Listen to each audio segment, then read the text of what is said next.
Ethan frowned. Sir? I don't know what you're talking about, Cross. Go home.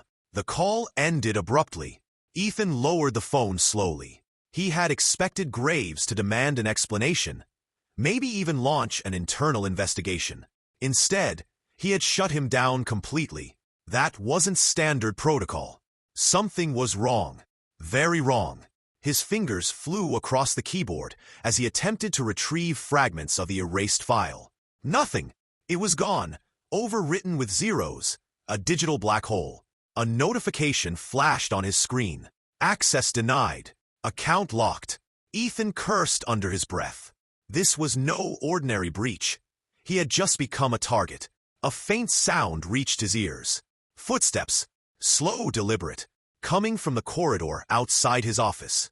Ethan's heart pounded. He shut his laptop, grabbed a flash drive from his desk, and backed up against the wall. Whoever was coming wasn't here for a friendly chat. He glanced at the emergency exit. If he moved now, he could slip out unseen. The footsteps stopped outside his door. A shadow loomed under the gap. Then, the doorknob began to turn. The briefing room was dimly lit, the glow of monitors casting ghostly reflections against the polished steel walls. Ethan Cross sat rigidly at the long table, hands clasped jaw tight. Across from him, Director Shaw leveled a steely gaze in his direction.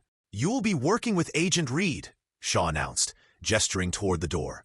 It swung open, revealing a man in his late 30s, sharp features, a relaxed smirk, and the air of someone who had seen too much and cared too little. Dressed in a sleek black suit, Reed stepped in, his presence exuding a disarming mix of charm and menace.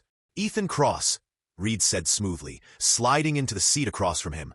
"I've heard a lot about you. Some good, some complicated." Ethan said nothing, studying the man.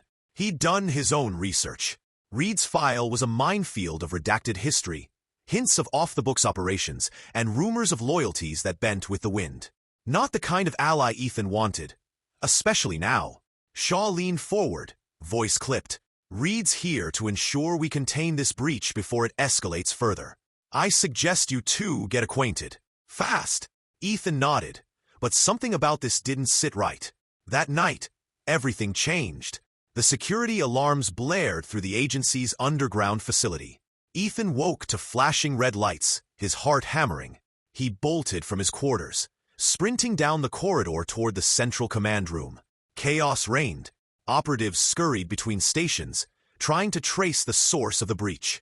Shaw's voice crackled through the intercom. "Cross, my office. Now!"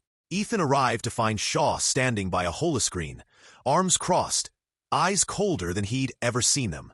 On the display, security footage played, grainy but unmistakable. A figure, hooded and masked, bypassing digital defenses, extracting classified data.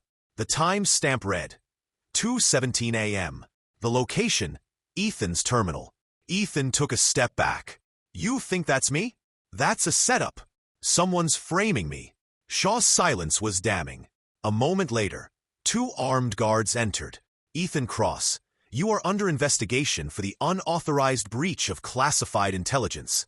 Surrender your access codes immediately." Ethan's mind raced.